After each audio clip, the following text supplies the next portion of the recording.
Центр детского творчества – последний объект, вошедший в список первого дня работы комиссии по приемке образовательных учреждений к новому учебному году. Встреча гостей в фойе заведения состоялась под звук голосового оповещения, разносящегося гулким эхом по опустевшим на период летних каникул коридорам и учебным помещениям. В целях повышения результативности учебно-воспитательного процесса, организация на ее базе различных форм образовательной деятельности учащихся и развития их личностных качеств. Оборудование образовательного учреждения системой громкоговорителей явилось результатом внедрения в Центре детского творчества новой образовательной дисциплины. С весны этого года воспитанники ЦДТ ворвались в эфир сибайской студии телерадиовещания со своей детской новостной программой. Теперь воспитанники Гузель Каримовой смогут попробовать себя еще и в качестве ведущих радиотрансляций. Для этого на базе учреждения сегодня созданы все возможности.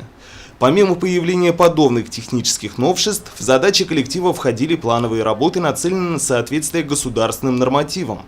По оценке руководства учреждения, период летних каникул в этом отношении прошел достаточно плодотворно. Конечно, мы провели косметический ремонт всех учебных кабинетов. Далее непосредственно включены были и помещения самого здания учреждения. Проведена радиовещательная сеть, чтобы воспитанники могли делиться информацией и, соответственно, принимать информацию, касающуюся всех участников образовательного процесса. Далее мы, оборудовали хореографический зал станками, чего так давно ждали наши воспитанники. Ну и сейчас на данный момент идет у нас реконструкция музея отдела образования.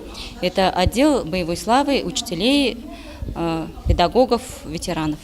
Видеокамеры, установленные нынешним летом в фойе и коридорах учебного заведения, позволяют мониторить обстановку в режиме реального времени. Отметим, что пункт об организации видеонаблюдения в образовательных учреждениях сегодня входит в список рекомендательных, но не обязательных нормативов. Всего по республике, согласно приведенной статистике, данному критерию соответствует лишь 14% из всех учреждений образовательного сегмента. В Сибае отличились все объекты, вошедшие в график первого дня работы комиссии. Это 6 детских садов, 4 школы, 2 учреждения дополнительного образования, реабилитационный центр и коррекционная школа для обучающихся с ограниченными возможностями здоровья.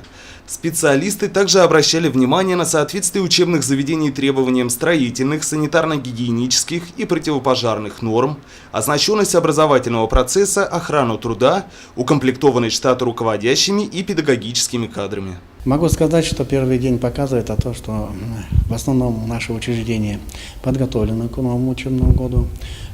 Хочу поблагодарить от имени комиссии тот факт, что и педагогические работники, и другие работники очень тщательно подготовились. И в первую очередь, конечно, спасибо огромное тем родителям, которые с пониманием отнеслись к данной приемке. Многое сделали. Я думаю, что для детей, которые придут 1 сентября, новые школы, новые детские сады, там уже будут какие-то приятные моменты, так скажем.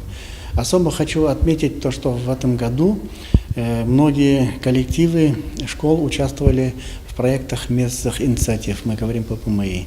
И спасибо огромное то, что многие оказали спонсорскую помощь, и то, что местные жители сами собирали на эту цель, определенные средства.